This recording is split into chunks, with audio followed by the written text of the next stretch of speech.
Seorang pria di Kota Makassar, Sulawesi Selatan membakar rumah keluarga istrinya dan melarikan diri. Sementara di ujung kulon Pandeglang, Banten, polisi menangkap 2 tersangka kasus perburuan cula badak.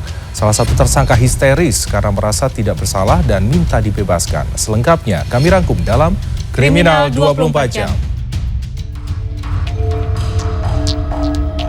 Inilah rekaman CCTV saat seorang pria membakar rumah keluarga istrinya di Kota Makassar, Sulawesi Selatan pada Jumat dini hari.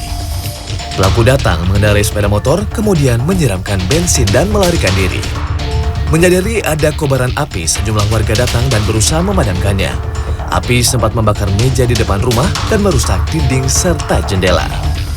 Pemilik rumah mengaku terduga pelaku merupakan suami dari keponakannya. Pria itu dan istrinya sempat menumpang selama beberapa bulan hingga akhirnya pindah ke tempat lain.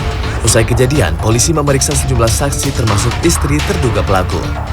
Pria yang merupakan residivis kasus begal itu hingga Sabtu masih buron.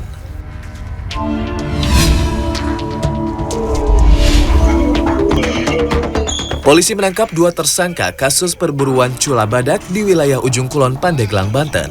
Salah satu tersangka histeris karena merasa tidak bersalah dan meminta dibebaskan. Dalam merilis Polda Banten Jumat, salah satu tersangka histeris karena merasa tidak terlibat dalam kasus tersebut. Menurut polisi, tersangka membeli cula badak seharga Rp280 juta, kemudian menjual kembali kepada seorang pembeli yang kini masih buron.